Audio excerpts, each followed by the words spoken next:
Welcome back to 10 with Ken. I'm Ken Steele.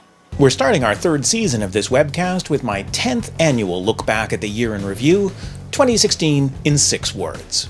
We started last week with a look at the Fort McMurray wildfire and the growing movement across North America towards free college tuition programs. If you missed it, feel free to check it out now. We'll wait right here for you. We continue with a look at some of the most significant and terrifying political events of 2016 and their impacts for higher education. This week, populism, protectionism, and post-truth.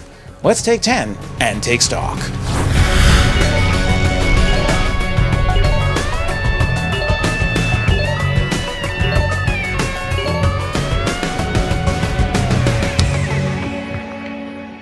No less an authority than the Oxford Dictionary has declared post-truth the word of 2016. And who am I to argue? The word was used 200 times more in 2016 than ever before, largely because of politics in Britain and the United States.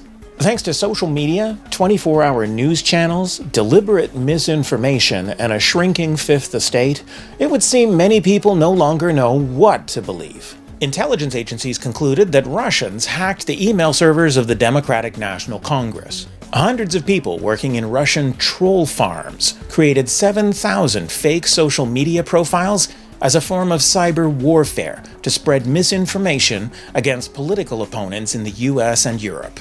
Rumors have it that Putin plans to use the same tools in several European elections next year to destabilize NATO and weaken sanctions against Russia. Now, of course, propaganda and fake news has existed for centuries. One notable source of unreliable news is the National Enquirer, which traces its roots back 90 years.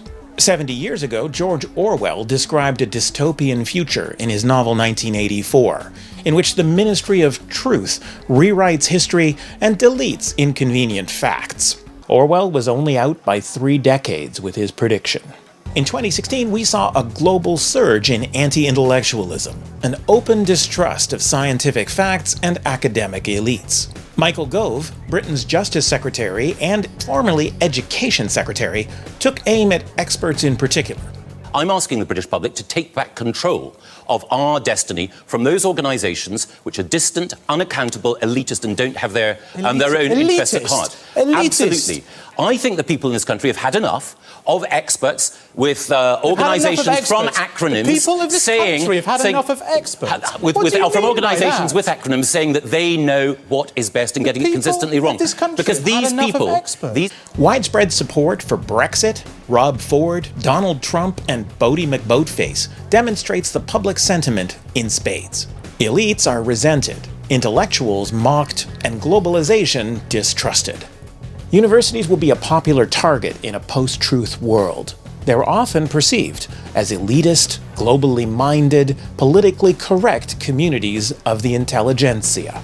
Will the new populist right-wing governments sustain support for quality higher education? Well, I love the poorly educated. From Brangelina to Brexit, 2016 was a year of separation and rising nationalism. In response to economic anxiety, rising unemployment, and the Syrian refugee crisis, populist movements spread throughout Europe, with widespread support for trade barriers and limited immigration. In June 2016, when the UK referendum resulted in the unthinkable, Britain leaving the European Union, shockwaves were felt worldwide.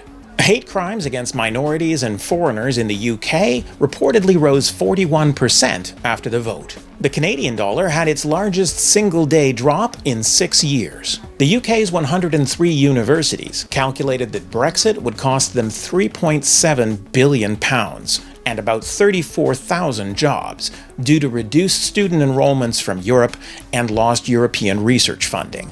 Many fear that British students wishing to study abroad will lose access to the EU's Erasmus Scholarship program. 2 months after the vote, a survey of prospective international students found that 36%, not just those in the EU, were negatively influenced by the Brexit decision. EU students would face significantly higher international tuitions, despite the weaker British pound. Canada was actually the big winner, gaining 32% who planned to study there, followed by the US and Australia with 20% each. The UK has promised no change to funding for EU students until 2018. so the impacts on enrollment may still be a year or two away. Pollsters and pundits were equally surprised by the election of Donald Trump in November. The world spent most of 2016 transfixed by the spectacle of the presidential campaign. Accusations of corruption and sexual indiscretion on both sides won't affect higher education as directly as Trump's isolationist agenda and anti-immigration rhetoric. International students worldwide have heard loud and clear that the US thinks of them as poisoned Skittles, wants to ban all Muslims, deport Mexicans, and start extreme vetting at the border. Well, literally, build that wall. Build that wall! Build that wall! Build that wall! Since the election, there have been escalating reports of hate crimes on and off American campuses, ranging from racist graffiti to death threats. As the Chronicle of Higher Education observed this month, whatever Mr. Trump might do in office, his election has already brought plenty of racist and xenophobic activity out of the shadows and into the quad. Way back in June, 5 months before the election, INTED surveyed 40,000 prospective international students in 118 countries, not including China. 60%, almost two-thirds, said they would be less likely to study in the US under a Trump presidency. Whatever changes the Trump administration may or may not make to student visa policies in future, last year's campaign rhetoric has already reshaped the nation's brand for international student recruitment. And it won't take very much to accelerate the effects. By simply accepting a phone call from Tsai Ing-wen and referring to her in a tweet as the President of Taiwan, President-elect Trump managed to break decades of one China policy and offend Beijing. China is the #1 source of international students in the world and the home country of more than 300,000 current American students. International recruiters can expect quite the roller coaster ride ahead. Canada, though, has a strong reputation as a destination of choice for those seeking a free, safe, welcoming environment that embraces sexual, religious, and ethnic diversity. The admission of 40,000 Syrian refugees last year reinforces that reputation. During the campaign, many Americans joked about moving to Canada, but apparently they didn't feel the need to look into it until election night. That night, the Citizenship and Immigration Canada website crashed for 10 hours as more than 200,000 Americans tried to access it simultaneously. Google reported that on the day after the election, US searches for College Canada and University Canada tripled.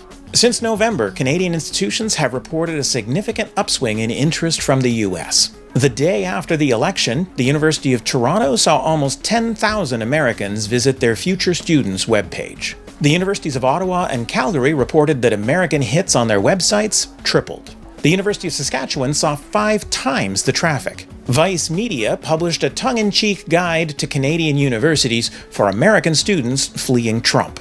They identified 2 key attractions of our nation: the lower Canadian dollar and the lower drinking age. As international application numbers solidify for 2017, Canadian colleges and universities are reporting significant increases in American students. American applicants rose 26% at UBC, 30% at McGill, and 34% at McMaster.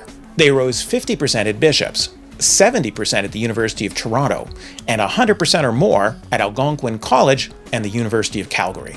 Based on events of 2016, I think we can confidently predict a softening of international student interest in the United States from predominantly Muslim countries, from gay, lesbian, and transgender students, and perhaps even from China. And the UK will certainly be less appealing to students from the European Union once Brexit starts to impact tuition. Conditions are ripe for Canada, Australia, and New Zealand to grow their international student enrollments in the next few years. One place that student recruitment won't be growing, however, is Saudi Arabia. 2016 saw some major events that mark a turning point for international education efforts there. By late 2015, it was becoming clear that declining oil prices were having a major impact on the kingdom's budget, and I joined a number of analysts in predicting that it would have an impact on the King Abdullah Scholarship program. In its 11-year history, the massive scholarship program had sent more than 200,000 students abroad to more than 30 countries. But with declining oil revenues, the scholarship program was poised to start consuming a third of the national budget. Sure enough, in early 2016, the Saudi government announced changes to eligibility requirements and a focus on only the top 200 institutions in the world. Early in the year, English USA reported that Saudi student enrollments in language schools had begun to decline by 20%, a leading indicator for future declines in undergraduate and graduate programs. Small institutions like Algoma University in Sault Ste. Marie, Ontario, faced the daunting prospect of replacing almost 2/3 of their international students virtually overnight. Many U.S. institutions reported drops in Saudi enrollment by as much as 75% in a single year. By November, U.S. immigration reported an overall decline of Saudi students in America by 20%. Last year, Canadians also saw controversy erupt over public colleges with satellite campuses in the Middle East. In Ontario, Premier Kathleen Wynne objected to gender-segregated campuses operated by Algonquin College and Niagara College in Kuwait and Saudi Arabia. She declared that campuses that exclude women are completely unacceptable. It's unacceptable to me. So my understanding is that the minister is looking at it, and if women don't have access to programs, then that's got to change. The college employee union OPSU readily chimed in to condemn what they called gender apartheid. The reality was that Niagara College taught men and women in Saudi Arabia, just on separate campuses.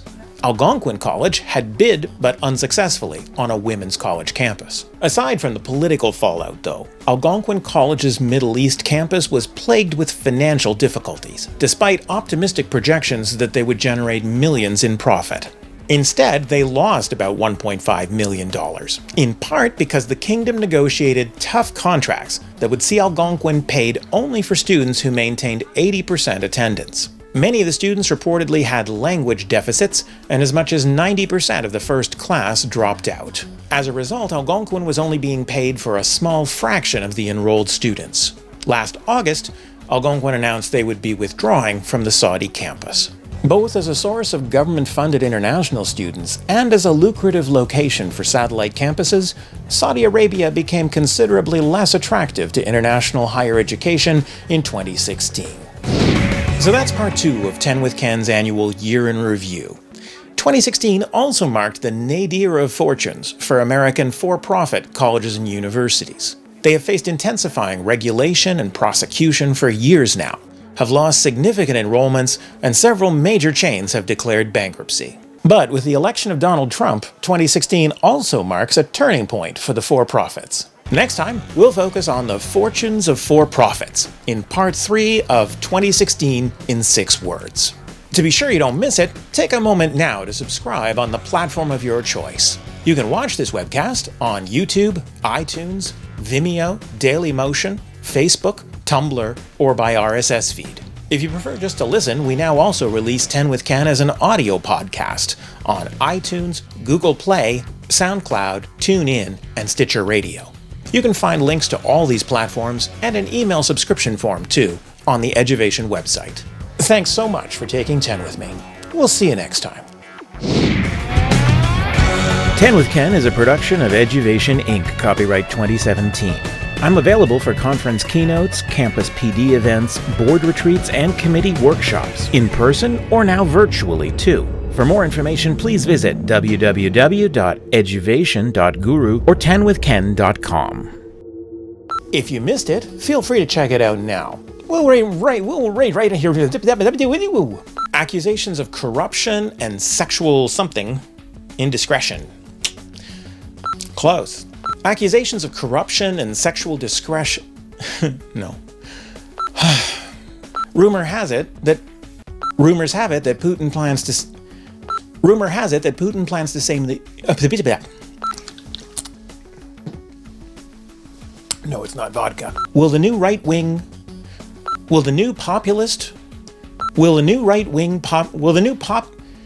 Boy, I'm tired. In response to economic anxiety, rising unemployment, and the Syrian refugee crisis, 2016 was a year of rising separatism and 2016 was a year of separation and rising nationalism. So close.